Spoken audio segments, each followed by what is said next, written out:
Geek Dad Life presents Toy Geeks, a live toy talk show. Tonight we're going to be talking about X-Men 97, bringing X-Men back to life, and whether or not toy collectors should be going vintage or modern with their fandom. We'll talk about all of that and more tonight on Toy Geeks. Hello, everybody, and welcome to Toy Geeks. My name is Jay, and with me tonight is the biggest X-Men fan I know. And biggest Toy Biz fan I know, and Marvel Legends fan. Maybe not Marvel Legends. A lot of Marvel Legends fans out there. But anyways, Dolers, how you doing tonight? I'm doing great. Everything's going up, Dole. This is great. There's lots of X-Men stuff. There's just lots. There's so much. X-Men's back, baby. Finally, what took so long? I don't know, but I am basking in all of its glory right now, and I'm enjoying every second of it. So much so that we're not going to talk about the show so much tonight, but at least I'm going to talk about the show is on your channel right there, Gotham City Tonight, this Wednesday. What time? 7? I don't know. 7 p.m. Pacific. 7 p.m. Pacific time. That's 9 p.m. Eastern. I think it's 10 p.m. Eastern. Sure. And yeah, so it was always meant to kind of be a late show. But now it's just but it's still early in Pacific because that's just how we have to do it. Otherwise, we're doing it at like 1 a.m. your guys' time. Here's the thing, though. I feel like you may need to rebrand because it's gonna be X-Men talk, not Batman talk. You know, we what? Talk about it on that show. Yeah, that's right. I'm loving it though. I am loving this. All right. We actually have a ton of guests tonight. I'm gonna bring on 1,000 dudes backstage. 1,000 dudes. It's a sausage fest and a half tonight. But before I bring them on, let me say hello to the chat. It is hopping as always. We got Two Bad Dad, Shiny Plastic People, McFly Toys, Schmedberg, Cone Killer, Confuser, Laser Eye, Cardboard Galaxy. Nostalgia Unbox. 3 minutes late is on time for GDL. I can't stand that guy. He's just so snarky all the time. Manic Mike, Katie's Toys, Ashnod Cardboard, Ryan Doell Fan Club in the house, Tony Taponi, Dora Laxian is here, Toy Geekosaurus in the house, Clint Sains, Cardboard Galaxy, Fake Wood Table, Brian Carr, Flash Show. We got said Dora Laxian, I'll say it again, the Tree Shaker in the house, Gage, Alpha Magnus, Paul Galliano is here, James, Jason, Frankie Rivera, the Ginger Jedi. I love the alliteration. I did Cone Club. I did him again. Brian Carr, Christopher, and so many more. Thank you so much. Oh, Nick Dillinger's here. We got Solo Sinner. That's a fun name. Take Two. Allison Troy is here. Hell yeah. All right. First two guests. They have been working their butts off supporting officially and unofficially the Animal Wars of the Kingdom Kickstarter, which ends, I think, soonish. We'll talk about that later tonight. But what's that? Monday, I want to say. That sounds right. We'll check out some Brian Brinks Sharks. We'll see how things are going. I'm sure they'll have some things they want to talk about that. But let's bring on Brick Something. What's up? That's my Animal Warrior. Ooh, Hi. Oh, I'm one of the many dudes backstage. It's getting stinky back there, man. Just so you know, you might want to release it. Yeah. Get some Febreze back there. We also got Adam from Highly Articulated. Good to see you. Oh, and more shaven, or you look different tonight. Something you scaled it back younger a little. Adam. We got back in time. Grabbed him because the other one was getting tired. You look rested. Just something, maybe it's the lighting. I don't know. You look I don't know. You know what? I'm excited because this is like three more people than ever came to any of my birthday parties. So I'm like, this is great. Wow. This is fun. Maybe it's no hat. Maybe that's what it is. Oh yeah, I usually wear a hat. But I didn't. Should I get a hat? Nah, no. Do you? Do people not recognize me? Am I like Clark Kent without Adam. Glasses? Like there is something because I usually, Johnny Nostalgia and I will go hang out. We'll go to a toy or convention or something. And everybody recognizes Jonathan. And then Jonathan was like, "Hey, I got another YouTuber right next to me right here," and they're like, "Huh? I don't know you. Is that Craig Goldberg? I've never seen Yeah. you before." Because generally I don't wear glasses outside of here, and I don't wear this hat outside of here because that would be weird. But let's actually hold on. We got another special guest. Speak of the devil. He is smelling himself right now to see. Hello. Whoa, I found this weird Box. How are you? I found the stink from back in the green room. Oh, Deodorant would Also, take look care of at that. Jean Grey. What happened? Oh yeah. She's on top of Cyclops. Hey. So, That's on brand. That's on brand. this for Mad Hatter. Oh goodness. Thank you everybody for coming on tonight. And this topic, I thought this is, I don't know. I actually talked to Doyle about this earlier today, and I'm kind of in this phase right now of toy collecting. I think it happens to us a lot at times. Maybe it's just me, but I am over the moon with X-Men 97. I think it's one of I don't know, the best superhero anythings I've seen on screen, or at least a TV screen, in a long time. And so my normal move is, okay, give me things. I want action figures of these things that I am enjoying on screen. And they're out I'm there. like, right?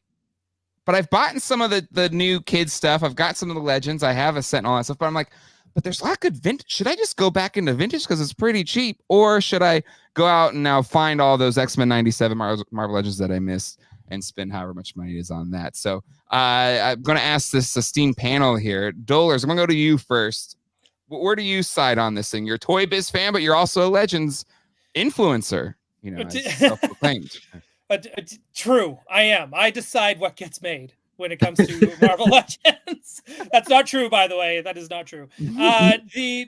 Here's what sucks right now, because I'm feeling that exact same itch you're feeling, Jay. Okay. Where it's like, I'm loving this. I want to buy more, but guess what? I own all of it, Jay. I own there. I own the Toy Biz. I own the Legends. These are coming into my life with the Mondo. Oh, Right? Like I'm all in on. Well, I've always been all in on Yes. X-Men. Even when it was like the dark times when Disney was like, we're not gonna make any more comics or toys based on Fox properties. And I was still reading X-Men, right? I never stopped. Yeah. So this is like a dream come true to have this resurgence and everyone kind of find it again, but also it's like it's nostalgia but better because it's moving things forward, and it's just better across the board. Better animation, better storytelling. The voice acting is just like somehow have all leveled up. It's been nothing but spectacular. So I'm with you on this. So I've been doing nothing but scouring online of what Toy Biz stuff did I miss that I need. Okay. So I am kind of going into that route, but I'm also like, for us, if I'm like, let's say you're a new collector, I'm going to say, if you're a brand new collector and you want to get in on this stuff, I'm 100% going to say, go the Marvel Legends route. Okay. Those toys look great. Like they're somewhat affordable. You're not having to pay up as the premium prices of maybe MFX or Mondo. Sure. Necessarily. They're not quite the kids line. So it's a kind of a nice in between, right? If that's what you're kind of going for. Plus those toys do look good, like, for the price point and what you're getting. Right? They're great. So I'm always saying, like, get those. The problem is that show became so hot that good luck finding. Is it too late? Good luck finding. Well, Wolverine and Madeline Pryor are definitely going over $50 a pop at this point. Double the retail price right now, which sucks. Is insane. But the rest I feel are completely manageable, right? Maybe Nightcrawler might be starting to sell out, but now even Toy Biz still being affordable. I've noticed those have gone up. Oh, damn. Yeah. They've started to go up in price too. So it's, but not like enough. They've gone up from like $2 to $6. Do you know what I mean? Like it's still reasonable. Still reasonable. That's a bit steep. I don't know. $6. Let's I appreciate that insight, Dole. And real quick, I want to go to Johnny Nostalgia next. But Matt Bush, $5 super chat. Jay admitting Dole won the debate too. Oh. Now the I big didn't toy admit biz. that. I killed him. All right, let's go to Jonathan. You have done several videos, or at least 2 videos on your channel of the Marvel Legends both waves of X-Men 97. You've also reviewed some of the Mondo X-Men releases. For starters, Great videos, I mean, by the way, I want to put that out there. what's that? His reviews on those have been absolutely amazing, and they've been honest, they've been fair, and I love them, and I love Jonathan. Wow. So I just want to put that out there. Wow. I'll send you the $50 after this. Yeah. Hey. Yeah, you nailed that email. Thank you. But yeah, like for starters, just I haven't talked to you too much about the show yet, but are you digging the show? X-Men 97? Man. Yeah, this is like, I have a few memories of being a kid reading some X-Men comics. I know I had a pretty good stack of them. But this, to me, is like if you were to look at comics and go, but I want it animated and on my TV. Now we finally got it. Like, I loved the old X-Men when it came out. It had a bunch of toys. And this is just beyond that. Mm-hmm. So Yeah. I'm huge fan of the new series. They're crushing it. Yeah. So you don't really dabble vintage too much, but you've not necessarily been a huge fan of them. I mean, you've bought them, but you're not, I don't know, an over the moon fan for the Marvel Legends releases. So like, where do you stand? Like, if you're a toy collector, what do you tell them to do if they're like, oh my God, I love X-Men 97. What should I go with? Well, like you guys touched on, it's becoming much harder to find these X-Men 97 figures. Mm-hmm. Which really can be frustrating because maybe you weren't into it. There are collectors who are like, well, I'll wait until the show comes out. When that wave was me. One, I missed the wave boat. 1, and I'm like, it's Hasbro. They're not going to be around. They're just not. You know, which is also wild to me that it's just there's never enough of them. But my answer to that is to just.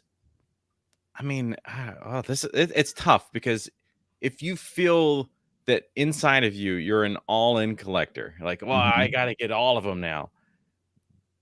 That really complicates things because let's just forget aftermarket on the current stuff. And just at that point, it's still a lot of money. We don't know what's coming next. We have 2 waves. I assume with the success, we'll get a wave 3. If we're lucky, we'll get a wave 4. So getting the modern stuff could be smart if you can get it. The vintage stuff, it's like the reason why I don't buy Super 7 Ninja Turtles. I had Playmates toys. Oh, and okay. Super 7 looks like a Playmates toy, and if I wanted that nostalgia. I owe myself $5 for saying that. I would be like, okay, but I'm like, I already had those. What I didn't have was something that looked like the show I watched. And that's where NECA comes to play. So the Marvel Legends, because of modern technology, is getting much, much closer, even with all their flaws and not being accurate in some ways. This is much more a representation of what we're seeing. So modern all day long, because even with that, you got like your X-Men, your Cyclops that still look like the old version. Exactly. Yeah. Yeah. The perfect thing. If money is not if it's just like, oh, whatever, I got Mad Hatter money, I can just buy whatever. I would say, and of course we don't know how long they're going to go, but the Mondo stuff, that to me is the definitive thing. If you want that connection, that nostalgia, the pulled off the screen look, that is not, it just doesn't get better. Yeah. Said Alex Brewer Magic. Yeah. Yep. God bless him.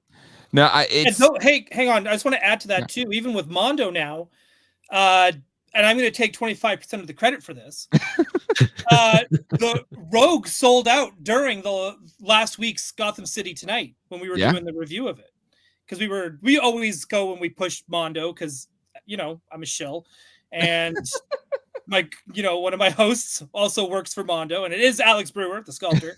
So we always like to push it. And yeah, Rogue sold out during the stream. We had it all lined up ready to go. Like Rogue's almost sold out, and then it went to like boom, sold out. So I mean, like even the Mondo ones, they look fantastic. They're starting to sell out too. Oh yeah. And that's a way lower quantities. It was already expensive to begin with, so if that starts to balloon, it can be hard to get in. But Jonathan, I think you're 100% right. I guess my follow-up question, or at least for me, why I didn't go into them right off the bat was you hate new stuff. We know this. No. But I have all of like the core X-Men team with my Sentinel, but they're the regular Marvel Legends releases. Like, so I have Gambit, I have Storm, I have Rogue, I have Cyclops, I have Professor X, I have Beast, I have. What emotion or feeling does it give you when you look at that setup? It's incredible. I love it. Okay, but there is this. It's that you want to buy more, right? Exactly. It's like I'm just loving this show so much, and maybe this is my problem. Maybe it's what's wrong in my brain. Is that I'm like, okay, I already have this. I've already done it, but I want to go do more. And so that's where I'm just like, I don't know where to go. Brick something, I feel like you're one of the more sensible toy tubers and collectors that I know. Like what do you do in that scenario? Okay, well, first off, before I get to the scenario, allow me to be the face that Andrew Gady's Toys and Derek Hoover want to punch. Because I will be the guy who tonight will say I'm not 100% sold on X-Men 97. What? Yep. So I'm maybe the one guy. Oh, hold on. Well, you have a good night, Brick. It was good to see you. It was great. It was having him on. I'm kidding. Go ahead. Bye, folks. No. So I will say this. I think it's miles beyond the original show, which I was around. I think it was in high school for. I've been collecting X comic books, X-related, Muty-related comic books since 1982. So as a little like 6-year-old kid. And so I have boxes and I love that stuff. The struggle that I have, and I was saying this to Adam earlier, is that it feels very clip show to me. So it moves really fast. So I want people to love these things. I want people to go on the journey with Madeline and little baby Nate and do all the things. And when it just moves so fast, I'm feeling a little bit shortchanged. And so even when big dramatic events happen, and I will not spoil a thing, but when they happen, I'm just kind of waiting for the next episode when they're not really happening anymore and we're moving on to the next thing. That said, the figures are dope. The animation is great. So here's the sensible part. Dude, just get like, if you already have these characters, I 100% understand why you wouldn't, like, you don't need to feel, you don't have to feel that tug to get Bishop with the haircut, or what else is going on? Shoulderless M-toting Magneto. I kind of want that Magneto though. I do. Although that's one of my favorite costumes from one of the best stories in comics, when he turns good and leads the New Mutants and the X-Men. But like, if the question is vintage, like if you're talking like Toy Biz, because that came up earlier, versus Marvel Legends all the way. Get the character representation. Now here's you say I'm sensible. You know that I tend to collect things like Mythic Legions and some weird third-party stuff. I feel like you're very logical and you're not, I don't know, you're not stupid like me, I guess. Well, no, I just am not. So like, do you need that many Magnetos? Do you need that many Bishops? Do you need that many Wolverines? So I'll be the sensible guy and say, okay. That said, I'm looking at the prices right now on eBay. If you really want these, I know they're going to cost you a premium, maybe $50, in some cases $60. So I know some people in this area. You just held up a Gambit that I'm curious, how much did that Gambit cost you? Which one? Mondo. The nice, pretty Mondo one. Yeah. This, I'm not at liberty to say because this came from Matt Bush. Oh, okay. That was a gift. Well, those of us retails like what, 230? 230, I think. Yeah. So here's the deal, collectors. If you don't have a sugar daddy or multiple sugar daddies like Ryan Doell does, you have to ask yourself, like, I'm feeling that emotional tug. You just have to ask yourself, is it worth however it's going to cost me to get these things? And it might mean that you just cut out some other things. But I look at these figures, I'm like $50, $60. I'm ashamed to say that I've paid that often on single figures. And those are just regular prices. These are not even secondary market. It's just like, Yeah. oh yeah, you want this Mythic Legions figure? Yeah, that'll cost you 70. I was like, okay. So, you know, you're in good company spending way too much on toys. So if you feel it, I'd say go for it. That's not very sensible, but you know, who am I? So I actually relate to you a lot. And if it wasn't for the channel, there's not as much stuff would be here. Mhm. At a certain point, I'd be like, I'm just not like, I have a certain, like, Hasbro leaves a taste in my mouth where I'm always just like, oh, it's just. Is it plasticky? Is it salty? It's like, were your toys in a tote in the basement that was unfinished and got damp a lot? Moldy. There's like, every time I want to love something, I'm like, it's just not quite there. And I would be the person that channel gone would say, oh, I'm just gonna buy Mafex. Like, these things are premium. I'll buy one Wolverine and be done, or I'll do Mondo. It's like, yeah, it's a lot more money, but I talk about it all the time. This Jubilee, every time I pick it up, I'm just like, it's like a work of art. It's just fantastic, and I'm always impressed. I pick up a Marvel Legends, even the ones that I am like favor the most, like Bishop, and I'm like, yeah, I mean, for Marvel Legends, this is great. You know, it's always within Marvel Legends. It's this figure where Mondo or Mafex can be so premium and nice that it's one and done, and I'm out. Yep. Well, and actually, and Adam, I'll ask you this question. I think it's a really good point, Jonathan. In a world where Marvel Legends, for its price point, I think is great, $25, whatever. It has gone up in price, whatever. But once secondary market prices start to hit that $50, $60, do you do what Jonathan's saying? Just go Mafex and go for a more idealized and you know, arguably better figure if it's costing that much more. I'm going through a similar thing right now with the Spider-Verse figures, because I'm looking at the Marvel Legends ones and I'm like, they're great. And my kids there's a couple characters that we didn't get in the second wave, and my kids kind of want them, and I'm sort of looking at those. But then I see like the SH Figure Arts Spider-Punk, and I'm like, you get the other head, like you get the unmasked head, you get the guitar that's more accurate, you get way better articulation, you don't have the clumsy pins, you get all that kind of stuff going on. So it's hard because, you know, if you are like Jonathan said, if you're a completist and you need all the characters and you need all the figures, you know, if price is no option, you know, pick whichever one you want. Yeah. But there's also the other thing too, where, you know, if you're getting them for a specific property, I was saying on an earlier video, I'm like, I'm hoping that season 1 is just a setup, and the last episode introduces Legion, and season 2 is Age of Apocalypse, because that's what I want. That's where I want them to go with it, because they're pulling in, they're pulling in stuff and they're moving through it really, really quickly. My concern, if you're trying to be a completist and pick up all the figures, is at the rate that they're going through stories from the comic books, there's going to be a lot of figures coming out. We're 4 or 5 episodes in, and you know, we've already done storylines that take place over 40, 50, 60, you know, floppy comics, right? So yeah. Right. It could get pretty crazy. I also wonder, and you know, we don't see Hasbro do this very often, but I also wonder if you know, if the show is a success and the figures have been, you know, as successful as they are, could we see more of these figures? Could that aftermarket price kind of get canceled out by, hey, we've actually restocked these figures? Yeah. I think there's a good chance, because you know, this is for a TV series, it's not a sort of a one-off thing. So I could see this being sort of a you know, something that gets a bit of an evergreen tag attached to it, where, you know, maybe patience is the key with these. But then I'm also like, you know, those vintage Toy Biz ones, you got that Wolverine in the you know, special ops, the Black Ops suit with the knives and everything. That one right there, Jay.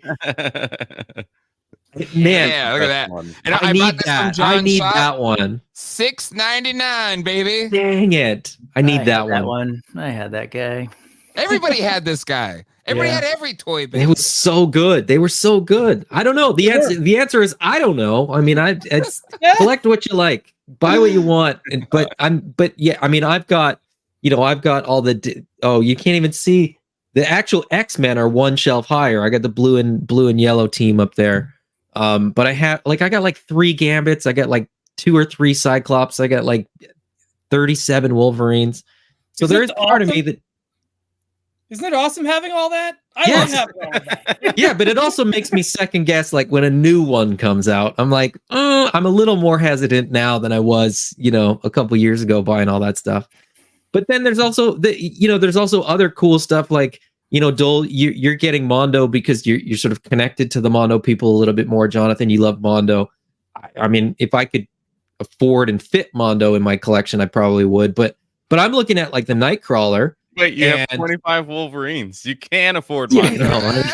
I can sell 22 Wolverines and pay for a Mondo figure, but But Adam's Canadian. I feel like don't Canadians have to buy like every Wolverine that's out there? We have to. It's part of the Canadian law. we do get a tax credit for every Wolverine that we buy, though, so it softens the blow a little bit.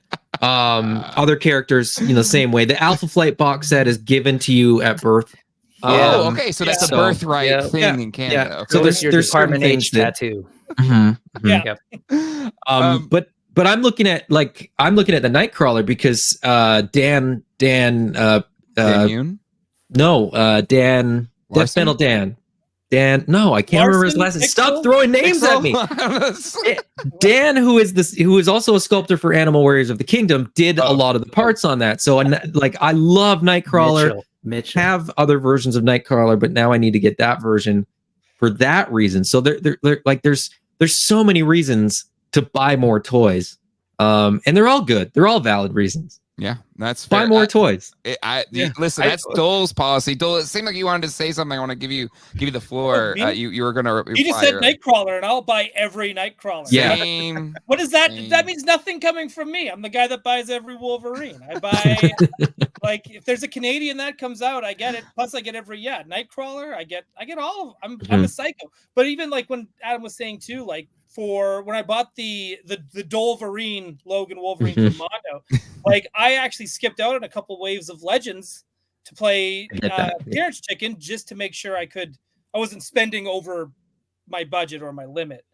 And now I'm starting to notice even some of those Marvel Legends that have come out, they're starting to sell out as well. Like X-Men's hot. People are scooping all of it up, which is also it's exciting as an X-Men fan. It's frustrating because it also is like now I want to gatekeep and be like, you are the fan during the dark times. You get out of here. You leave those toys alone. Those are for me. But at the same time, I'm excited everyone's back into it.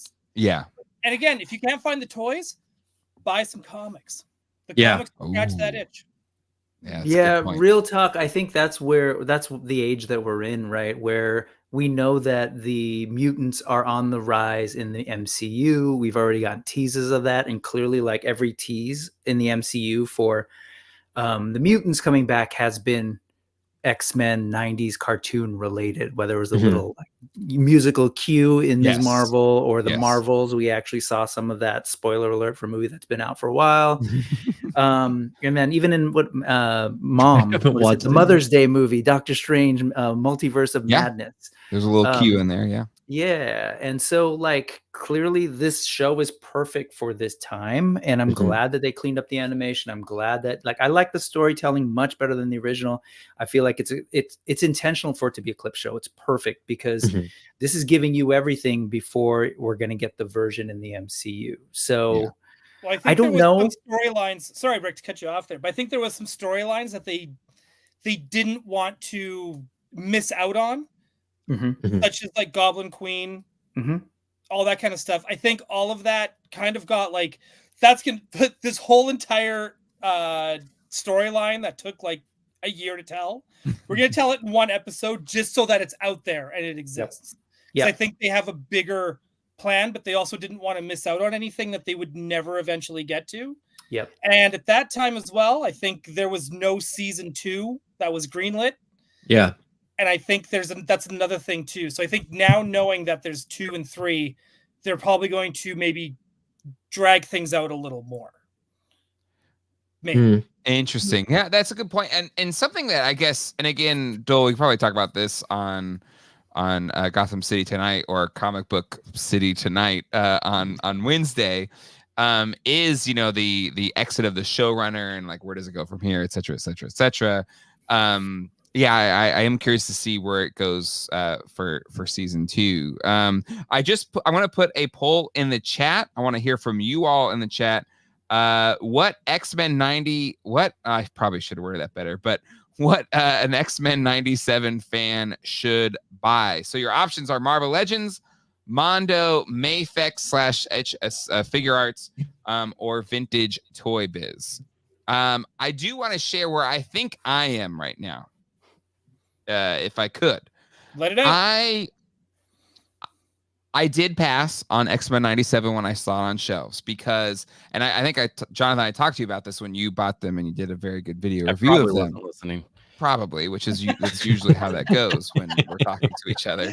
But I was like, I think I'm passing because I've already got all these figures, you know, in the case behind me that are those characters in those costumes from the cartoon show that I love, you know, growing up, and the comics of that era. So given that, and the fact that the X-Men 97 Marvel Legends figures are already out and are now gaining price or gaining in expense, I feel like I want to go vintage. And so because not only can you get, you know, the figures for carded, let alone complete for, you know, a reasonable price, and they still come with those, you know, amazing KB Toys, you know, $3.99 or 10 for $3 stickers. There are better. I dropped it. This is good entertainment. There are better vehicles and play sets. Ooh, yours is just in the box. I got mine loosey goosey complete. He has the box. Yeah, sealed, baby. This is a Blackbird jet sealed in box. I bought it a recent Raleigh toy show. Are you gonna open it? I think so. I'm starting to feel that this might need to be more of a topic of like, is this healthy? What's wrong? Why is this not healthy? How dare you? You can't bring health conversations into Toy Tube though. It'll end towards you. We're like sensible talking about like, yeah, but why would you need 25 Wolverines? And we're saying that to 3 guys that have 25 Wolverines. We're like, why collect all the vintage and the new? And Jay's like, well, I have my Sentinel in there with all my X-Men, but now I got this. And then if God forbid there's a toy show and somebody's got like a little box of X-Men toys, he's gonna be like, well, I got all this. And I'm gonna hear it from his wife if she's there, and he's gonna be like, well, no, I'm gonna sell these. But Luckily, Colleen is not watching right now. This is Quip is right though. I don't know if you see Quips. That's actually why we're all here today, Jay. So we've been meaning to talk to you about something. And so I'm glad you're talking about it now because I also may or not have purchased the Toy Biz X-Men headquarters playset this weekend on eBay. Dude, how much did you pay? Oh, we'll talk about that later. Yeah, that's maybe an after dark conversation. Yeah, absolutely. Let's save it for that. Are you getting the Sentinel as well? The Toy Biz one? I've had the Sentinel, but maybe I'll get that too. I feel like, you know what? F it. These things are reasonably priced. The no offense, Hasbro, but your X-Jet or Blackbird, whatever, is small and one. What is this? Yeah, what is that about? What is this? A Blackbird for ants? No, this is a legit Blackbird. I got a play set. I got all these figures, and I could do all about the same in a headquarters for if I'm buying all the Marvel Legends figures. So F it. I'm going vintage, baby. That's what I'm doing. Plus, the headquarters is better than the Technodrome. Just saying. Well, is it though? Well, let's do a comparison video. Well, I guess we'll have to. Jay cut off this guy's mic. All right, let's. I do want to put some. Jay, here are the ways your over-the-top collecting have impacted me. I love you, and We're only doing this because we care. Quip, I want to read a poem about Jay's collecting habit and how it makes me feel.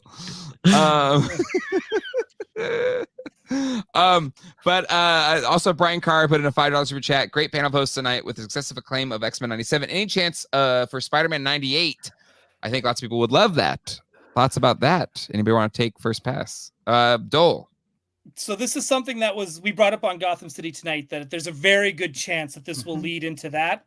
The other thing that I'm really hoping for, this is going to be another conversation on my channel, like for a bigger discussion, is that will they do something different in that same universe we never got before? Such that little trailer, maybe. We did, right? And my hope is that we get an Avengers 98 series where it takes place in that same universe, and it's the Avengers kind of reacting to what's been happening in X-Men 97. Plus, now we get to start doing their big storylines as well. Yeah. So that's what I'm hoping. Is that going to happen? No idea. But Spider-Man 97, Avengers 97, Fantastic Four 97, Hulk 97. Am I missing anybody? New Warriors 97. Hell, do it all, right? I would love it. I would love it. To me, why not? Why not? Giant Nostalgia. What would you think if we started getting all these other shows from our youth? Something about X-Men that just spoke to me way more. I loved Spider-Man. I had a few of the toys, but the rest of it, I'm just like, that's fine. I mean, if it comes out and it's good, I'm all about it. I'm not going to judge anything early. I'm not going to be one of those people. It's like, don't change something that's already been done kind of thing. It's like, no, like I just, it doesn't have the appeal as much as X-Men does.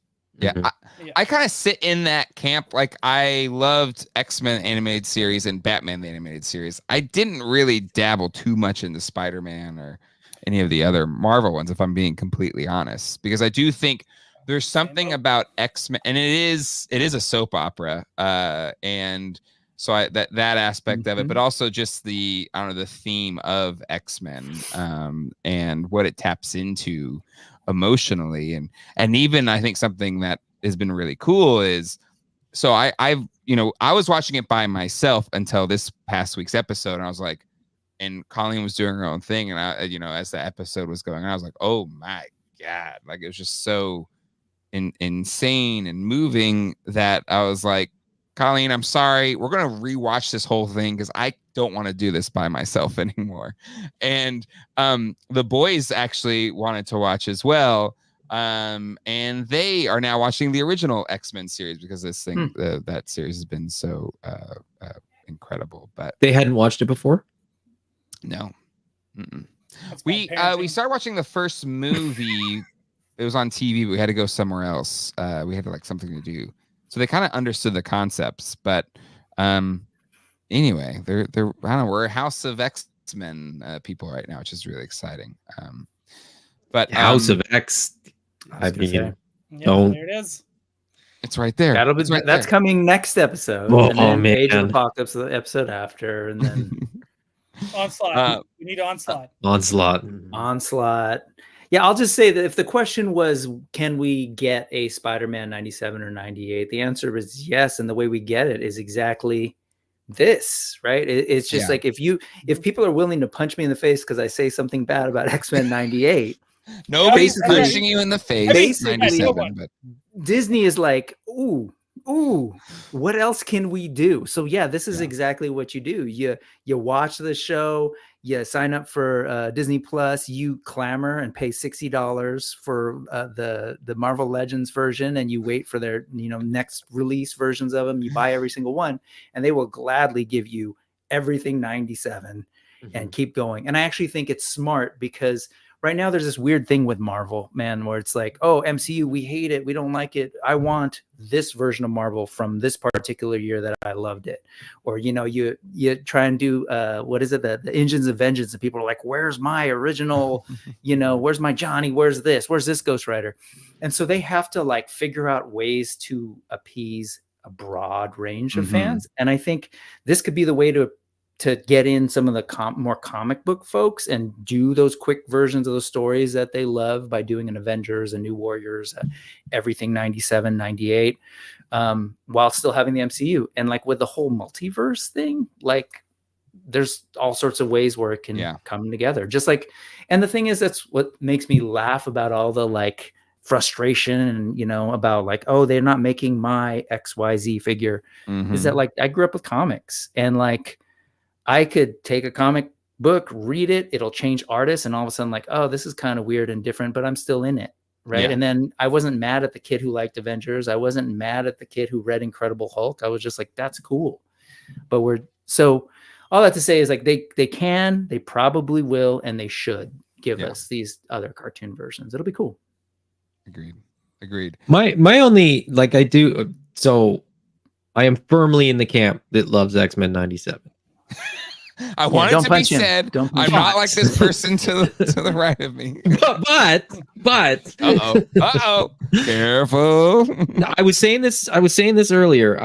There's a weird thing going on where, like, you know, shout out to you know, the team that did the Netflix He-Man, because they had a very clear vision. It's 100% appropriate for kids, but there's enough stuff there for us old nerds that we are totally into it as well. Not all of us. I get that. There's some people that didn't like it. I get it. X-Men 97 has a weird thing where it seems to be trying to balance, like, this is a kid show, it's a cartoon, but also we want 40-year-old bearded men to really enjoy the show. I resemble that remark. And I think there's something a little bit off. And episode 4 was where I really sort of got that idea, where you have an episode for kids and then an episode for adults, and they are so different tonally that I'm really hoping that they can, that you know, season 2, season 3, like, I hope that they find the audience that is the most profitable, and they just go with that and kind of figure that out. Because there's just kind of a weird thing going on where the dark stuff I love, but I was watching episode 5 and thinking, should my kids be watching this? Well, I will say my kids love the Storm storyline because they're really affected by, well, I don't want to spoil anything, I guess, but because that's what you're speaking to, the Mojo and Storm storylines. But they really, you know, cared about that. And then you're right, the next one was really heavy. But I think it was still really, I don't know, like, we grew up with watching, you know, some pretty heavy stuff, you know, Land Before Time. Anyone ever seen it? Mother gets killed 10 minutes in. Secret of Nim is really intense. It feels different in tone to what you know, the X-Men animated series was, and it feels different in tone to what current cartoons are. Like it so there's sort of a weird, like I said, I love it, and I love that it's a little more mature. It's a little, you know, it's not punching down to the audience. It's like they're actually sort of looking at some of these things. I do agree with Brick to some extent. Like, they've moved through certain stories a little too quick. I would have, like, even that Mojo one could have been 2 full-length episodes, because I think, you know, they didn't do a great job. You know, if you're new to X-Men, they didn't do a great job of explaining, you know, what Mojo World is and what the heck just happened. Like, it just kind of happens, and then they're like, surprise, it's like, this is what's happening now.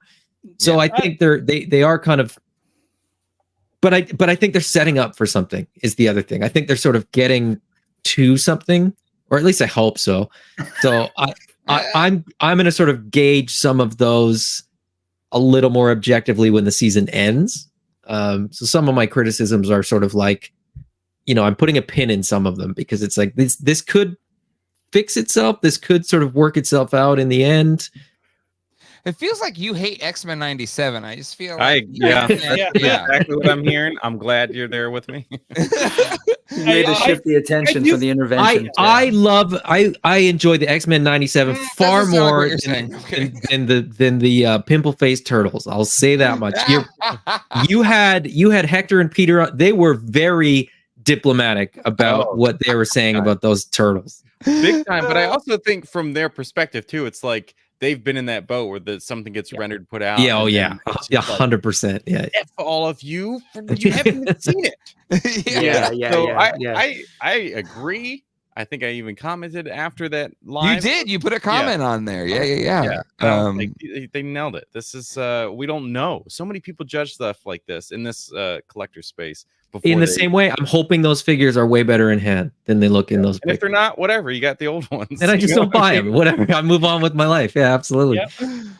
I do want to that we have 150 votes in the poll. Let's end it now. This isn't even close, but at Marvel Legends wins easily. 67% of y'all said what if you're a fan of X-Men 97, what should you buy? 67% of you said Marvel Legends. And then it's really close between the rest. Mondo's 11%, Vintage Toy Biz 11%, and Mayfex SH Figure Arts 10%. So the chat says they're leaning Marvel Legends. Yeah, it's new enough, financially enough you can do it. Like it kind of hits all the marks, I think. Yeah. So it does make the most sense. And there are so many different types of collectors, and we're seeing that right here in this group, right? Exactly. Like, we got these 3 weirdos against us, Rick, that are collecting everything that you can throw at them. Vintage in box and out of box. This box is a little bit different, and then this one, I got one to keep on the card, and I got one to put in a box in an attic, and I got one to pose, and I got one for spare parts. Right.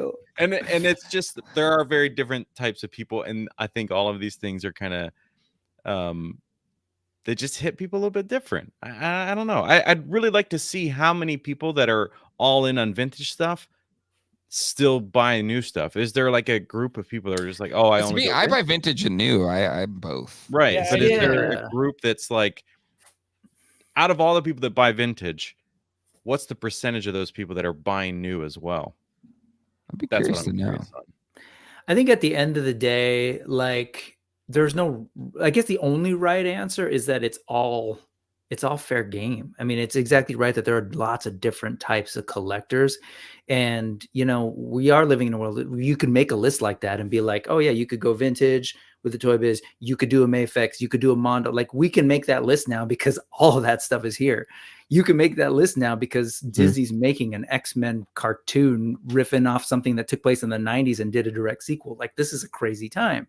So there's all sorts of stuff coming out. And then I want to believe that there's a bunch of different, types of consumers and collectors out there that could potentially scoop these things up. And then there's a bunch of people who might want to just say, I'd rather go in for something like, I don't know, Animal Warriors of the Kingdom or something. So there's always that. Is that our segue? The smart people. There's a couple of news things I want to get to before that. I want to put another poll. I'm going to start poll. I'm really hoping more people punch me in the face is what it is. I desperately want a big old rhino and a big old elephant, by the way. We all want a big old rhino and a big old elephant that was willing to make those. Oh, and then the rooster with the weapon cardinal. Is it a loot? It's a loot. Yeah. I was like, okay, I know what we're doing here. So I put a poll in the chat. What do you collect? Modern, vintage, or modern and vintage? Right? Exclusively modern, exclusively vintage, or modern and vintage. So let your thoughts be known in the chat. We will answer, Jonathan, this question once and for all. But you don't do any vintage, if I'm recalling. Correctamundo. Yeah. Nostalgia is just a clever name. Yeah. It's actually Johnny New Toys.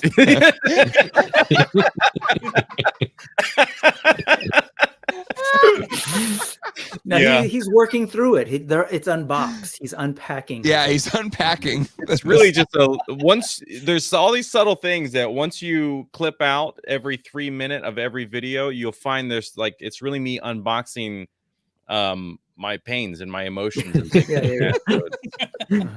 Do you still have your childhood stuff? I wish. No, they are Okay, so long you don't gone. even have I that. have Do you maybe wish though? 5 things in existence that are from my childhood. One's like a Donatello eraser, like a Mhm. snow globe.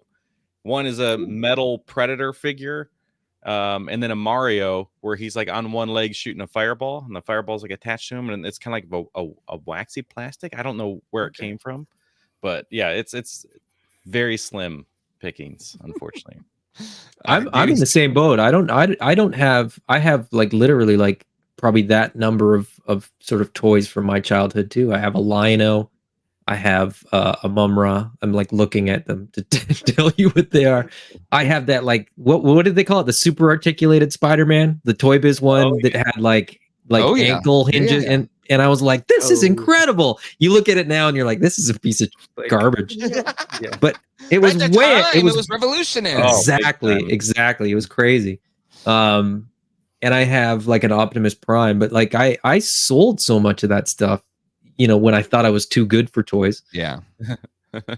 As we all do, right? We all had that moment where we thought, you know what? I'm past this now. Well, not everybody, but a lot of us did.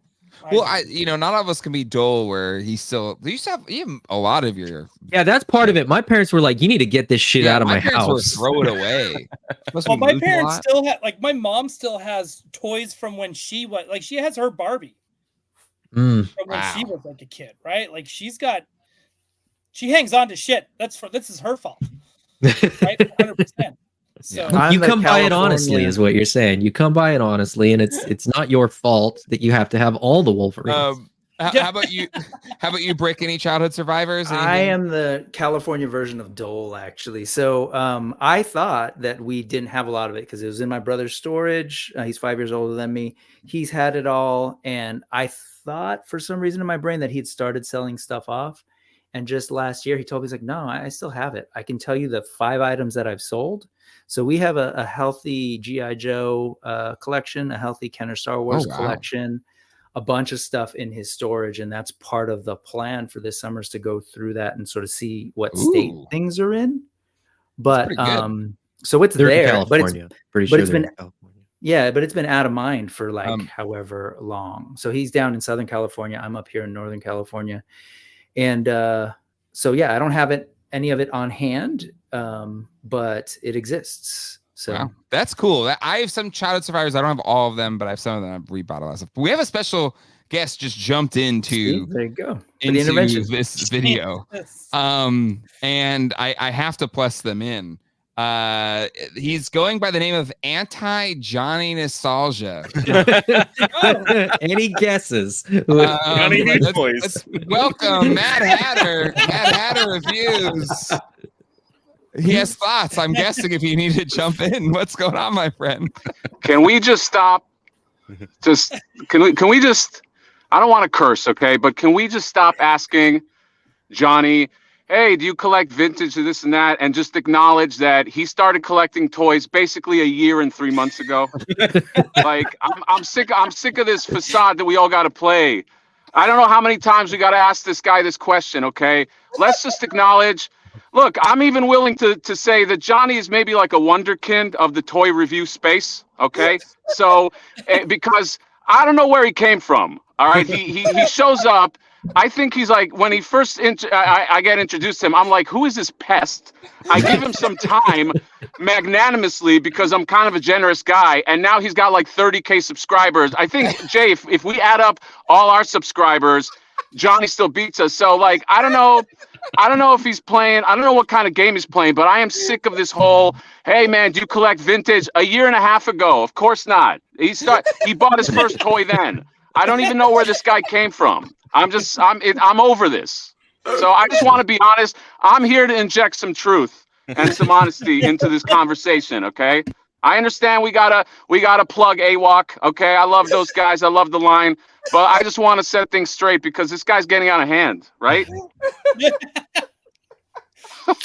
Listen, I mean, I think so.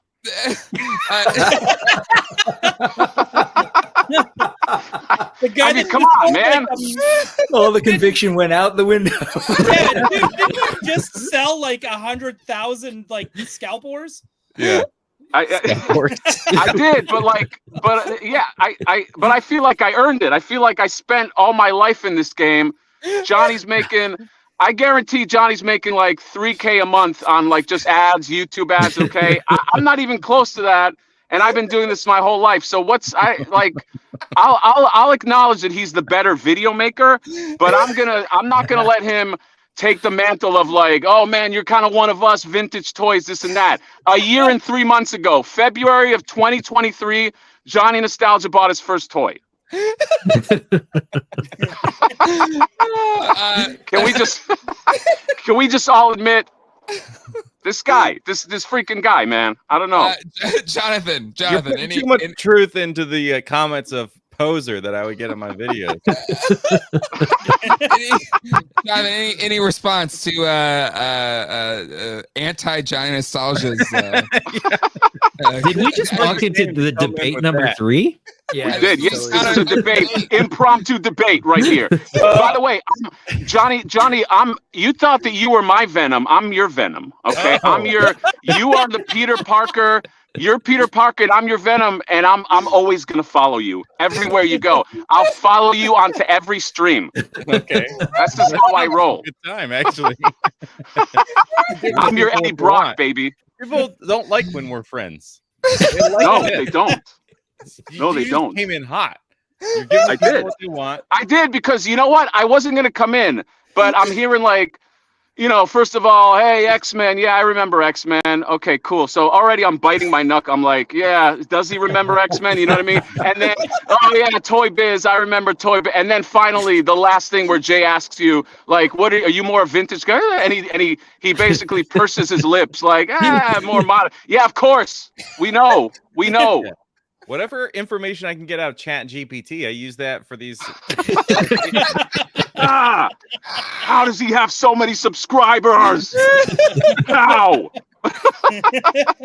Why can't I crack that code? Oh my god! Hey, I followed Jonathan, and he's offering to take on people to help their channels. Maybe you say it's Oh god, I saw that. Remember that phase where he's like, "Hey, I'll help you with your channel," and then oh my god, I actually needed his help. It's still happening. I think he just made a post like a week ago. Oh, did he just make a post? Okay. Yeah, I gave my phone number out to people. Yeah, he did. That's true. On the internet. He's like, first rule, be handsome. If you're ugly, you're not gonna get shit.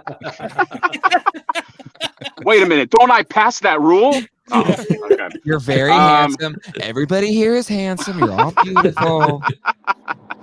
Oh my god! All right, guys. Hey, I didn't swear at all in that. That was really good. You put through a lot of heat, but no swears. That was incredible. Yeah, I stopped the car. By the way, my family's in the car. They have to listen to this. They're all here. Why is Daddy so mad? Why is this grown man so angry? Toys, honey. It's toys. Hatter. Yeah. Bravo. Well done. You're always as obviously you're always welcome to jump in anytime. No, I always got to jump in. I'll always follow Johnny to the ends of the earth, man. I'll wherever he goes. I wanted to know I'm always going to be there. Symbiote. When you're pooping, it's beautiful. Look behind you. Yeah. So he's Walker, Texas Ranger. Is that what he's saying? Yeah. I am. If you see two footprints in the sand, that's me following Johnny. That's now that isn't that how that goes? I'm Jewish, so I don't know the whole thing, but like there's something about footprints in the sand. Yeah. You heard it here. Hatter compares himself to Jesus. Sure, why not? It's Sunday. He's Jewish, so I think that it works. There you go. There you go. He's the only one in the group that can. That's true. Whip, when you least expect me, expect me. I love it, boys. Right. Hatter, we'll let you get back to your family and whatever. Yeah, I'm gonna get back to my family who's starving here. I just wanted to jump in, okay? And maybe spoil X-Men for everybody. Here we go. No? All right. Do it. All right. Well, I'll let you guys go. I really do have to get back, but yeah, I just wanted to, say my piece. Peace has been said, my friend. Yeah. All right. All right. Bye, sweetie pies. All All right, right, love you. bye. Bye. Hatter. Yeah. Oh my He is god. gonna sleep so well. Yeah, he had a lot to get off his chest, I think. Well, he's gonna have to have a conversation with his wife first, I think. But that's I think you're in love with him, honey. it's like we're already late. What are you doing?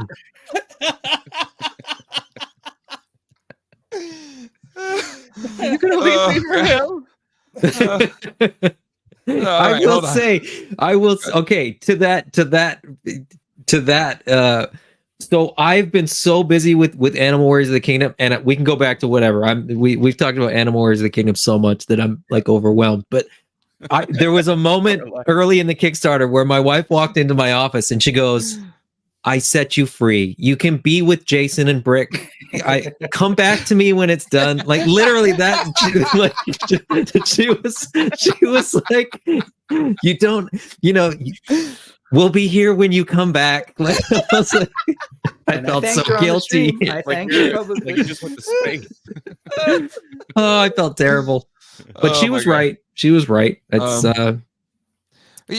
That's the mark of a true, a spouse of the year. Yes, Lifetime yes. material for sure.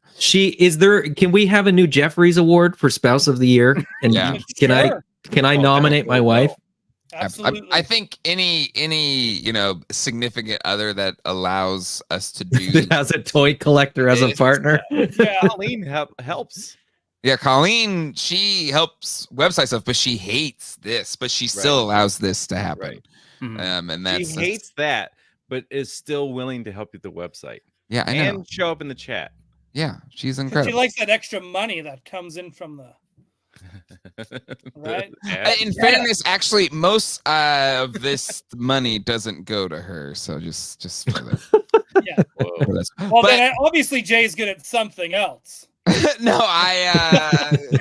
the YouTube funds my toy collecting. That's way too All of my X-Men normal 97, jobs Dole. paycheck I know. goes to us. But all right, let's there's a couple of super chats here. Solo Sinner 20 Canadian super chat. Thank you so much. Holy smokes, this stream just hit epic status. Hatter, GDL, Johnny Nostalgia, and the Spiro crew. Oh, screw me, I guess. Okay. Well, you're part of GDL, as everyone knows. Okay. Oh, that's right. He is. Geek Dole life. Geek Yeah, Dole this life. one? It's No. and There it is, Matt Bush. Never forget, Hatter started with Funko Pop reviews. Oh Yeah, I my saw that god, that one. first video there's so much gold in it.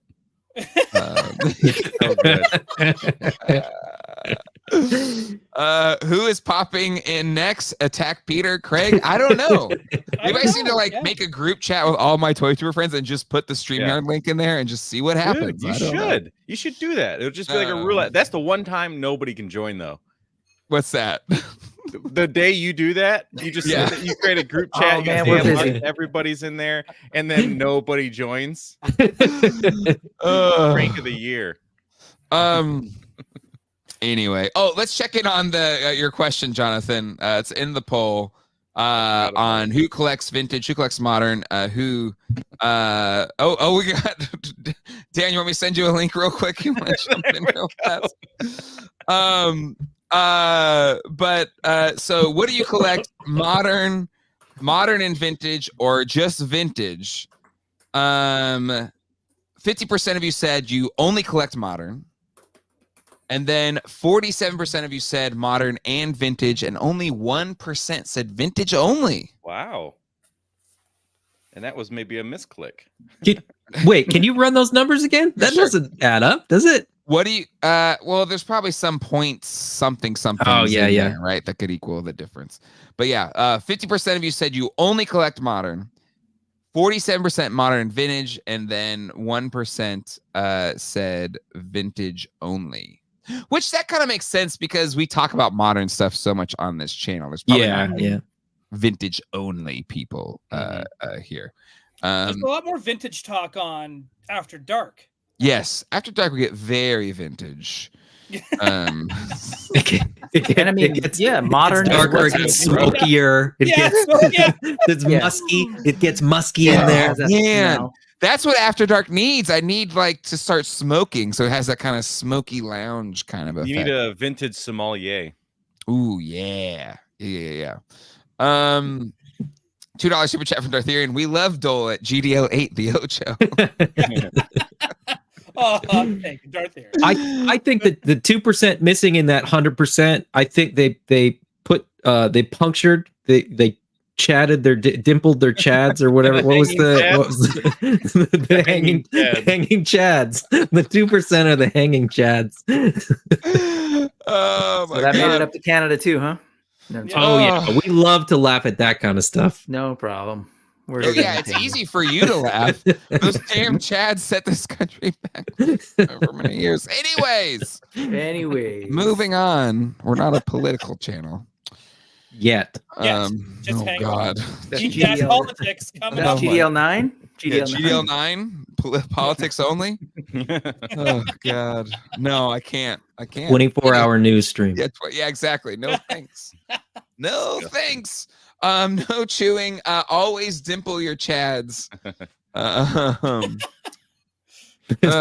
Two guys talking toys. The ballot was confusing.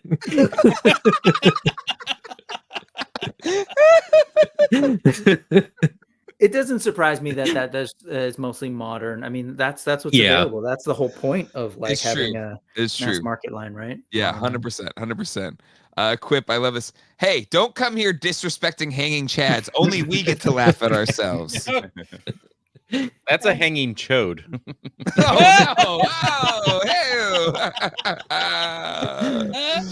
Oh, I'll give you this. I'll give it. Well, there's no hanging, I guess. Yeah.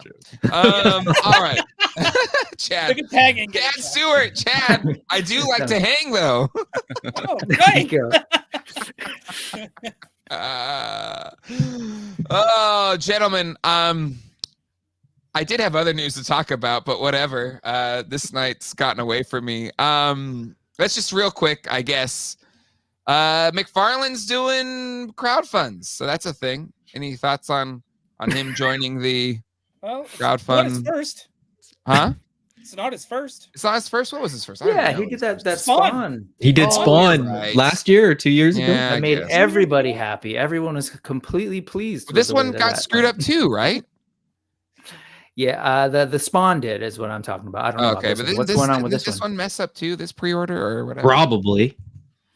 So this You're is gonna the. get it and find out it's only a JPEG. Not even a PNG.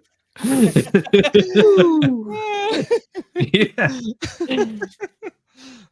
So that's going on. Wait, I what don't was know. it? What was it though? What is this the? It's a one that's statue being of crowdfunded? Batman and Spawn. Okay, Batman and Spawn from the comic, the crossover.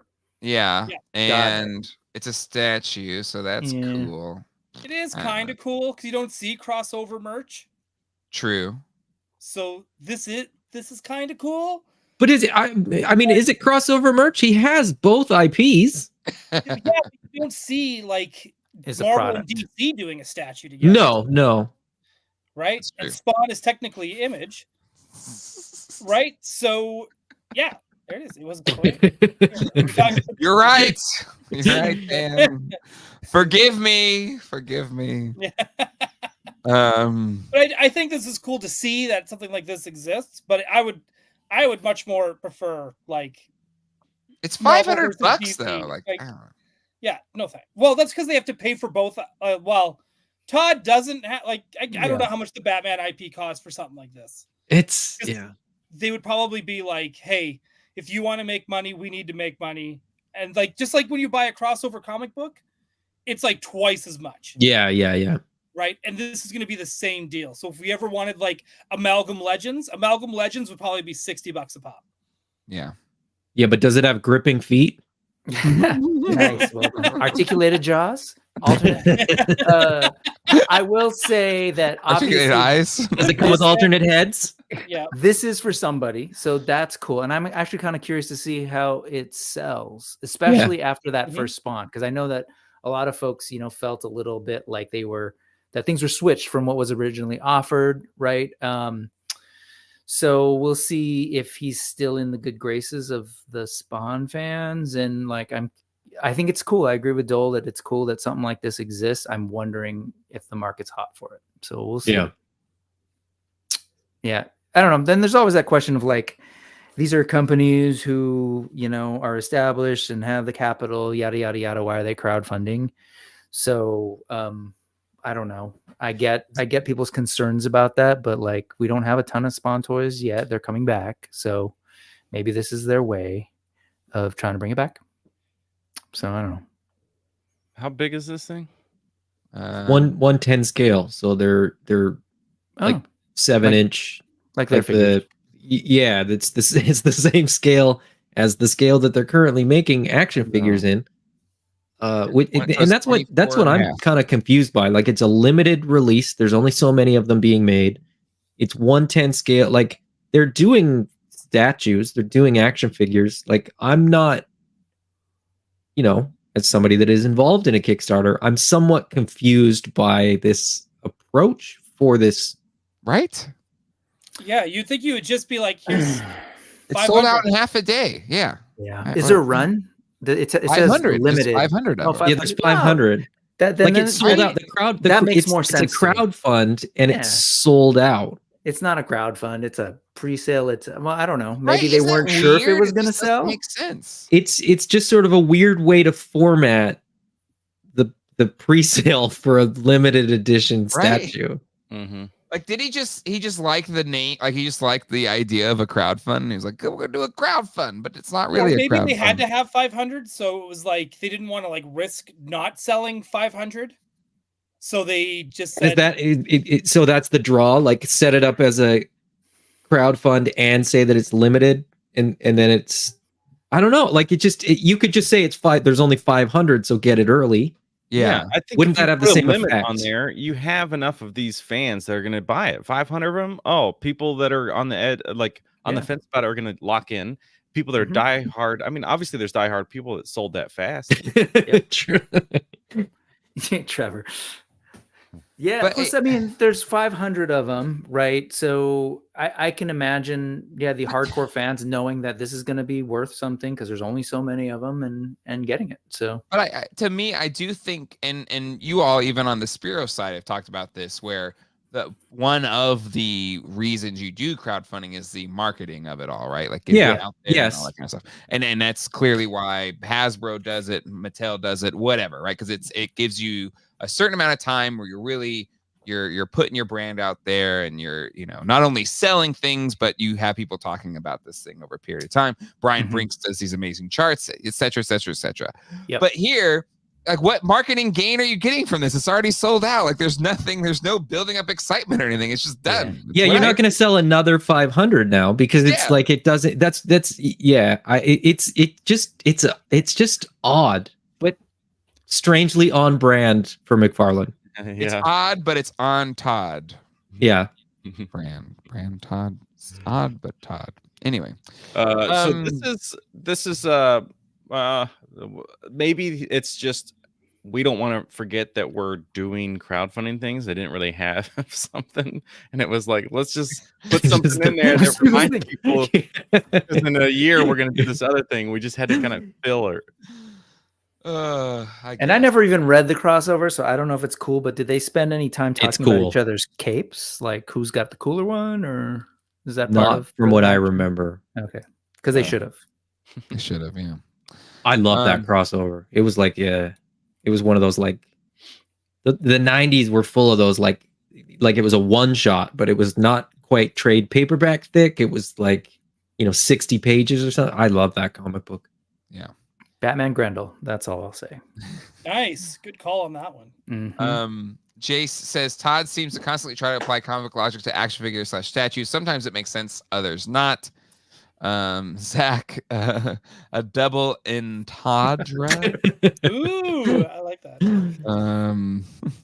I'm good off with the Spawn and Batman figure 2-pack. Yep. Derek Dalzell, AWOC hit $260,000. Let's talk about AWOC for a second, y'all. That's why we're here. Let's check out the Brian Brink charts for old Spiro Toys, which wouldn't show that it got 260, but It does. See, No, it those. updates. It Yeah, updates. just like all the time. Nice. And we're in like my favorite part of the Brian Brink chart realm, where he starts doing his last kind of push projections. I like that he's labeled that section of the charts now too. Yeah, so it's in this gray little line, and so he basically takes previous numbers and trends, and he applies them to where the things go. So currently, I think the raving figure just unlocked, or very recently, so just unlocked. And the thing that everyone has said they wanted, the elephant, rhino, and I would assume hippo should be in that mix as well. With his final day projections, he's seeing that it could end around $423,000. We're in the FOMO spike zone. As he's labeled here. I like that. Yeah. I love it. I love the FOMO spike zone. So that unlocks the elephant, but for those that want that rhino, it is in risk based on these projections right now of not happening. So for all those people that have been maybe waiting on the fence, now's the time. Adam and Brick, this is it. This is your final pitch here to the 400 plus people that are watching right now. What if anybody's been sitting on the fence, why they need to get off the fence? Go for it, Adam. Several reasons. First, this will be the best price that you will ever get any of these figures. The Kickstarter pricing will be, as good as it gets. We've stated multiple times that the retail prices will be higher than these. There are also other things going on too. The Spectral Pale, there is a Kickstarter exclusive figure that is only available to Kickstarter backers. There is also, if you are a Kickstarter backer, the option and the opportunity to add additional stuff in the backer kit. And we have said this, that in the backer kit, we will count those dollars towards unlocking stretch goals. So we are going to sort of continue the funding going. But if you're not in on the Kickstarter, you don't get to be in on the backer kit. So get something in, get a pledge. If you just want the elephant, right? You're really hoping to get just the elephant, back without a reward for the $89. And then when it unlocks, once we open up the backer kit, you can basically choose that as your reward. So for all of those reasons, you have until Wednesday at 4 a.m. Pacific, 7 a.m. Eastern, which was an oversight on our part. We didn't set the clock for the end. So basically, you have until Tuesday night to get your backing. I really want Merrill to happen. He's my fave out of all of these. Merrill will happen. Merrill will happen. The next one will happen. The Ox, I'm pretty sure, will happen before the Kickstarter ends. We believe that spike. Brian actually sort of sent that spike prediction to us, and he said, "Do you want me to edit this at all?" And we were like, "No, that's kind of what we think is going to happen." So we're still very confident that Mamba is still in play. We do still have 2 days, and those last 2 days are typically the biggest spike. So, and then these could still unlock in the backer kit. So that's what I'm saying is get in now and thank future self later. Can I, just to try to get clarification on it, because watching Mad Hatter go through with some of those things, I know it can be confusing, and a lot of the audience can be confused by stuff. So if I'm understanding what you had just said, if you were interested in somebody like this guy or Mamba, but you didn't want to get any of the other figures, you can just go in and do hey, I want to donate without getting anything. Can you show us that on the screen, Jay? That where you just donate without selecting something? Actually, if anybody, Adam, if you know how to do it, you can share your screen and I'll plus it in if you want. Yeah, my screen sucks. It's a little tricky, but I can try and show you. I just have to be able to show you one that doesn't have obviously like the info and all that, but I can try and do it. And actually I can't, because you have to then add you have to like create an account, and I don't have like a It'll false- be in the it'll be the first. It's like the first reward tier at the top of the campaign page. There's basically a little box that says back without a reward, and you Right, just put whatever sort of value in there that the figure sort of represents. And then when you choose that one, backing the Kickstarter gets you access to the backer kit. So for anybody that's not familiar with Kickstarter, Kickstarter is sort of where the funds are sort of locked in and where you make your pledge. The rewards, like the reward tiers are sort of a suggestion of what your rewards will be, but we will then have, it's basically another website that handles the sort of business end of it. So you'll go in there, you'll effectively have a credit for whatever you back for, and whether you do it in the pledge without a reward tier, whether you pledge $33 for a standard figure, whatever it is, you basically get a credit for whatever your backing was. But you can change your mind in the backer kit. So you could pick, if you back for a standard figure, you could change your mind and go, please do, Jake, go ahead. That's that website money. All the $7 I made last month. But it basically, what you're pledging in the Kickstarter is just your credit that gets transferred over to backer kit is the easiest way to explain it. And then in backer kit, that's more like a Shopify type site where you're actually choosing, to back the elephant or the chameleon or the rabbit or whatever the case may be. And in the backer kit, you can also add. So, if you back for one figure, but you decide you want 2 or 17, you can add more in the backer kit.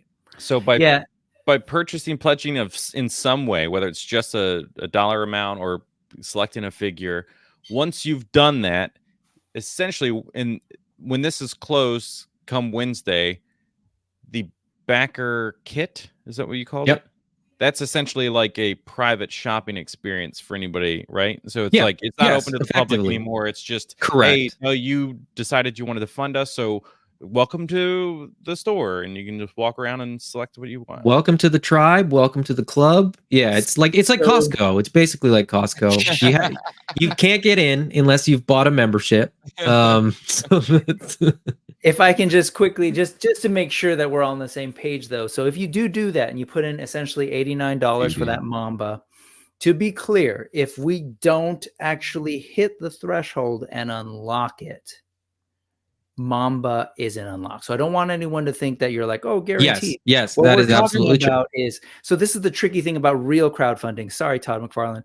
But the thing is, there's an actual amount that we're trying to get to be able to pay for the tooling, etc.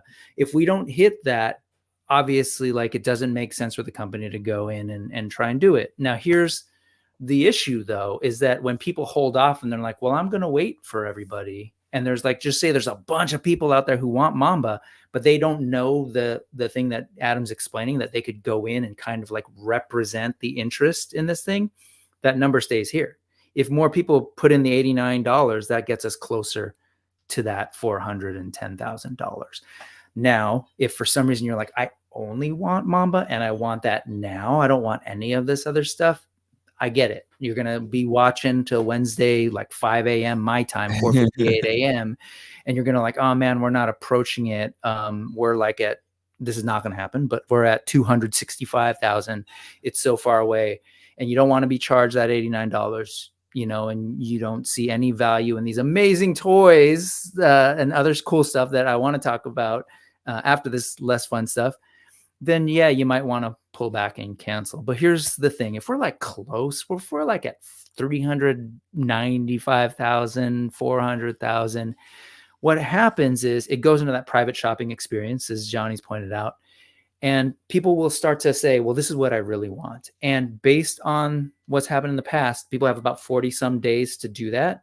Mm-hmm. People start adding. They're like, oh, okay, cool. I need this extra body because I got this extra head. And that number creeps past that 410,000. And so just so you know, that is a thing. And so if you do the math in your head, like, well, 390,000, they need 20 more thousand. You imagine all the backers, who's going to be up in that number. There's still a chance, I'm saying, that we'll, in the backer kit phase, cross 410, and Spiro's committed.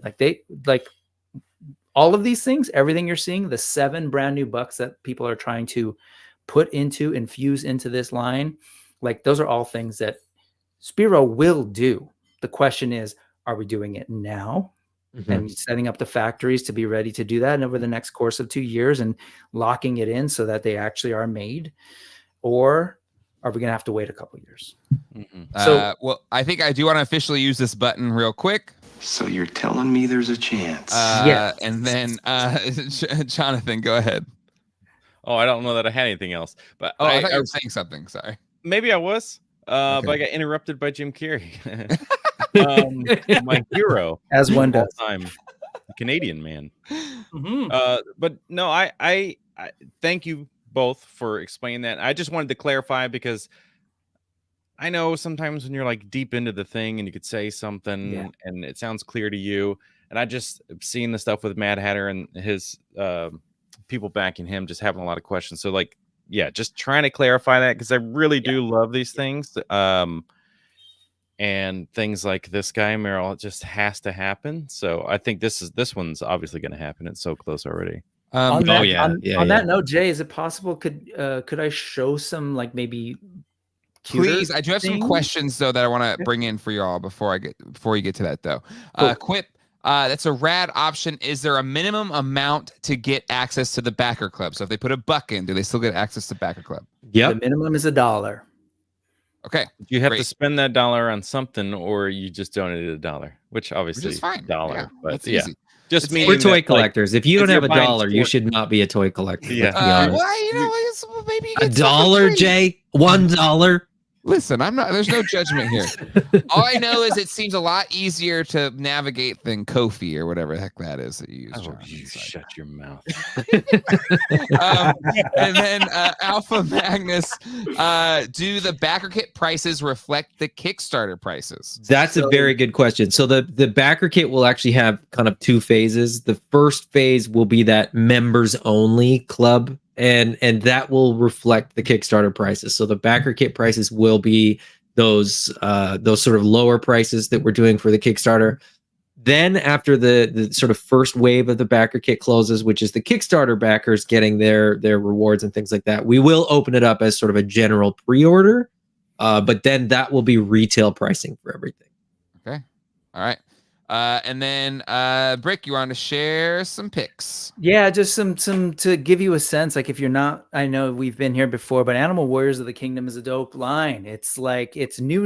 We don't have to argue if it's a clip show, if it's like, oh, that reminds me of the comics or no, it's just cool and it's new and it's happening. So this just unlocked today raving, and I wanted to share because I think the last time we were on, we didn't even have renders of it. And I want people to kind of see what happens in the process, like for a small company. You saw this initially, and we are now unlocked, and we are seeing. And as I scroll through, sorry, I do guys. love this figure, by the way. Of all the birds, this one's like my dude. Cool, because it's unlocked, and that's essentially what the render looks like. I saw someone commenting that it reminds them of like a Tengu warrior from Power Rangers. Well, that's funny because the wing apparatus, as you'll see, let me go back here. It does say wing attachments and gripping feet.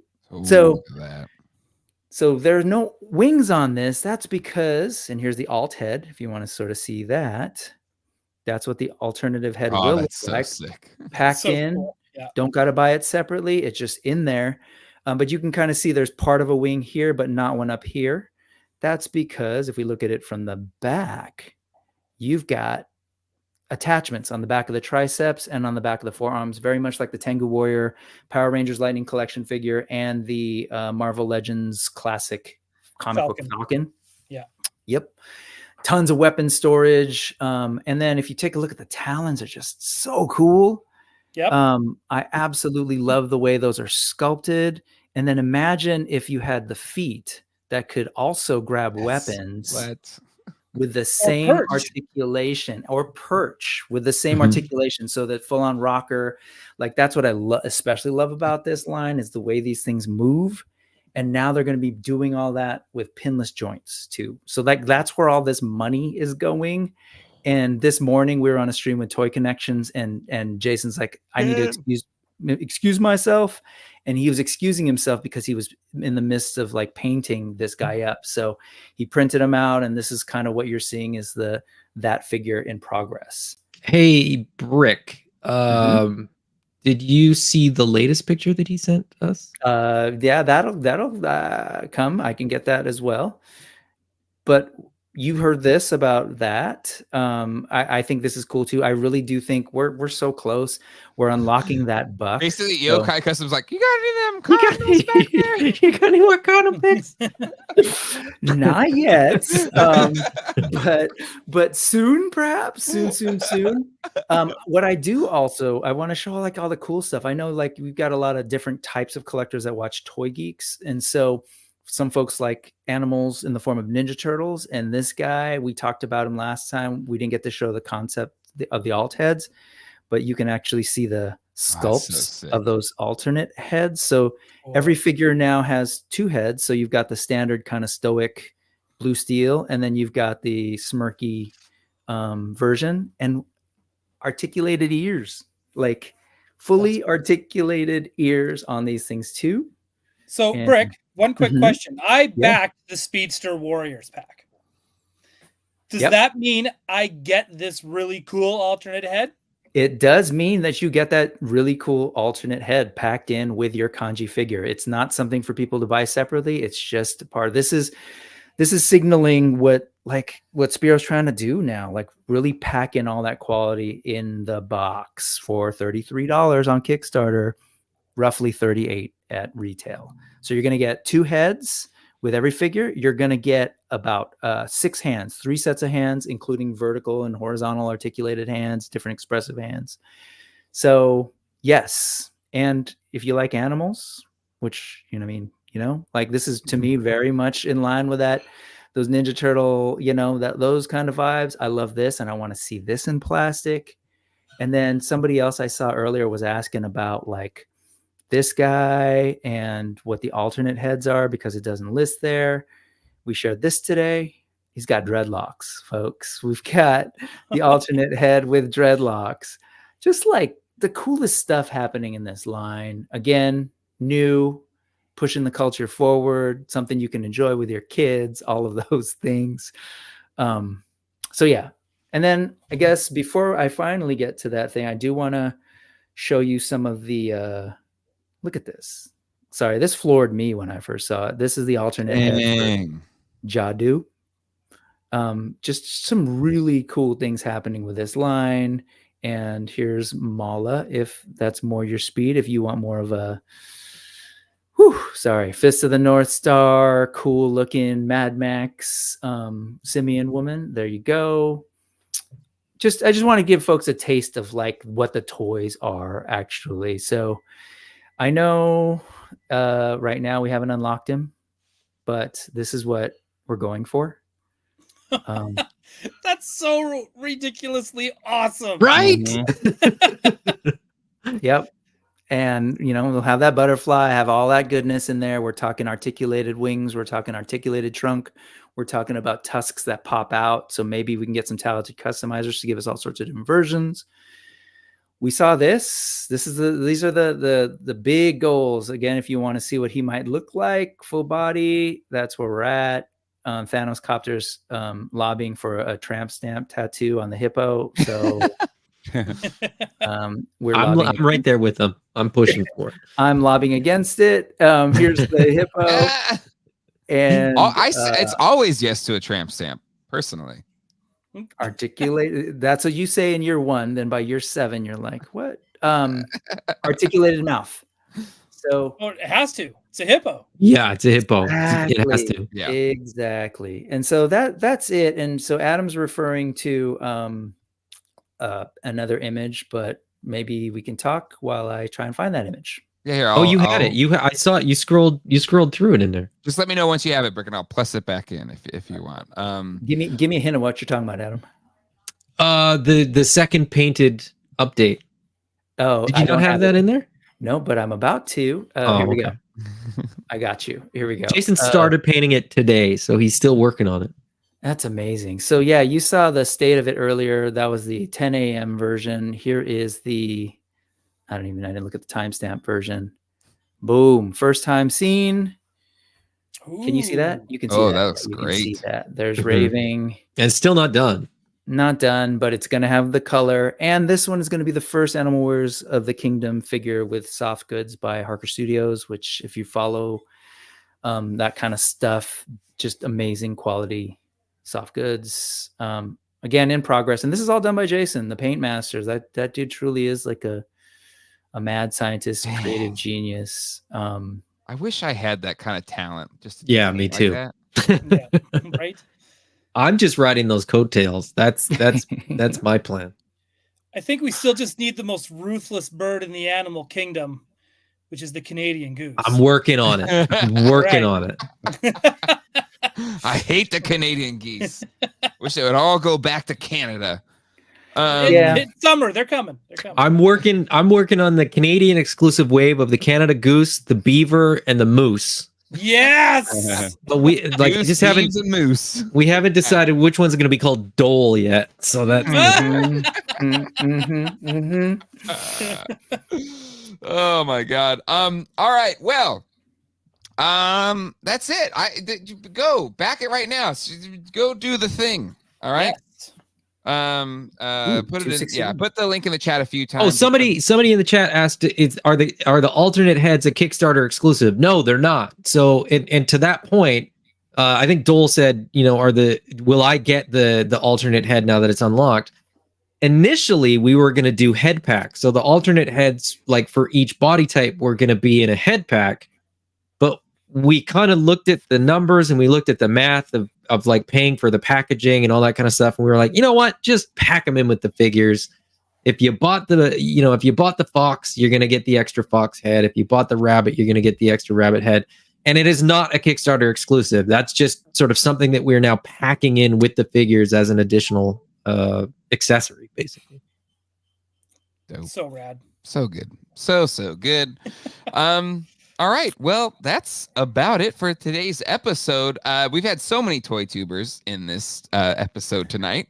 We need to do this more often. I feel like we need to have like more, people jumping in, coming in from all over the place. But Jonathan, what's coming up in your channel? Any new stickers or any new videos? Like what's coming up for you that people need to be excited about? I don't know. I'm always working on stuff all the time. And Yes, you as are. of this moment, I have no clue what I'm going to be working on for this week. I mean, I'll record some new videos. So at some point, I'm going to compare this guy to the Super 7 one. This is the Nendroid? Nendroid, yeah. Yeah, not vintage. It's not a vintage SpongeBob. That's a modern SpongeBob. Yeah, and then this idiot. Oh yeah. Oh yeah. Modern, No. right, Ryu. It's modern. That's not that new though. That's an older Johnny figure, New isn't it? Toys. No, that's a re-release or like an update. That's what I mean, like a re-release. Yeah. Yeah. Awesome. And I know you've been posting. You have a couple of my turtle vans over there. Right. Yes. And I did a completely stickers, silent release of the Super 7 windows. So those are available if people want windows like I've been doing the tuned style, like what you can kind of see up here in the NECA one. I can't do this. Uh-huh. Here. So that's a night set. I have daytime set, but I have the Super 7 NECA and the Underground Arsenal all have window options. But it was just a silent release of the Super 7. So I got to post on your Instagram that I see it there. What? Those? Yeah, right here. Yeah. This? Yeah. Yep. That was like the early phase. Well, it was like I was done later that day, but But anyway, if you aren't subscribed to Put a lot of time and effort into it. You also need to go follow him on Instagram, all that fun stuff. Please go follow him there. Dolers, we're gonna be joining up together later this week on Gotham City tonight. What do you got coming up here? Gotham City. Well, Toy Anxiety on Tuesdays. Yep. So let's, don't know what we're going to talk about yet, but we're going to talk about toys, clearly. And then for Gotham City tonight, it is also going to be another big crew evening with myself, Alex. Alice right now she's catching up on her X-Men, so she can join. Geek Dad Jay will be there as well, and one more guest. secret guest. Let's put it this way: like it's not. I think it's going to happen for sure. Ooh. And he looks great in a crop top. So, with that said, be sure to tune into Gotham City tonight because it might be like our biggest episode. Wow. Yeah. Don't miss it, folks. Gotham City tonight. Everybody that is going to be there have crop tops on when you watch. We might have to. That's a really good point. Really good point. I will go get like a pink shirt. It was a pink shirt, right? And just cut it, crop top Cut it. Yep. Okay. That I don't know. If you're not showing up to that stream this Wednesday, I don't know what to tell you because that sounds like a pretty. Yeah, and I think Kevin damn from good Going Around is joining too because he's been part of like every episode that we've been doing these reviews. So there you go. Like I said, might turn out to be all of a sudden like the biggest episode, but I think everyone is still grieving from episode 5. So who knows? We'll see. We'll see. All right, Brick Something, you are clearly going to be working real hard on the Sparrow side, but you also have your own channel that has great content that shows up on as well. But what's going on with you? Thank you. I forgot that there's a channel. Yeah, actually on Tuesday, we'll be kind of doing the closest thing we can to a final countdown because none of us is waking up at 4:58 a.m. on Wednesday. So we're going to kind of close out there on Tuesday night. I do a weekly show called The Needless Ephemera We Saw News. Every Sunday. This Sunday coming up is Trevor 16 Shooter, and we're gonna sort of build up to the West Coast Mythic Meetup here in Sacramento. Ooh. And I'm happy to be here. Thank you for having us. Next time, I'm hoping that I don't get threatened to get punched in the face, and I don't want to have to sit here and see Jonathan get yelled at by Hatter because it brought me back to my childhood. It was a little awkward. But still, that's not your fault, Jay. I appreciate you. Thank you for being such a great host and having us. Happy to have you here, my friend. And yeah, definitely go tune in. More stuff to come. If you, just Brick Something's channel in general is a fantastic channel. Please go check it out if you haven't. Thank you. I'm gonna have to make another logo that says Dole something. California Dole. All right. And then we've got Adam. You are officially part of the Spiro team, so you got a lot of Spiro stuff going on there. But how about anything else come over your channel? Like, what's going on with you? What should people look forward to? I haven't done as many videos as I normally do because it's just been like a video a day every single day. People are like, "Oh, are you doing a video?" And I'm like, "I think so. I just got to figure out where it is and when I have to show up." But you know, the Kickstarter ends effectively Tuesday, but Wednesday. I'll probably do my regular Wednesday night unboxing, which is 8:35 p.m. Pacific time. It's called Open Late because it's late and it's usually an old figure that people have forgotten about. And then I just do my regular videos on Sunday at 2 p.m. Pacific before Brick's, and then Brick does his before yours. So it's, you know, you can yeah. Just have your Sunday covered, basically. Yeah, exactly. Ignore your family and just watch a whole bunch of toy tubers talk about my church. Talk about their addictions. Healthy. Take me to church. The toy church. Very healthy. We talk about our addiction to plastic, and no one calls us out on it. Hopefully. Oh my goodness! All right. On that note, thank you so much, all of our special guests today. What a night! What a night! If you want to come plug my own thing, Dole and I be hanging out after dark. I need to open my vamp, so I'm going to do that during it, and I don't know whatever other hijinks may happen. That's an awesome vehicle. That's going to be going down right after here. So if you want to become a patron, patreon.com/geekdadlife, $5 or more.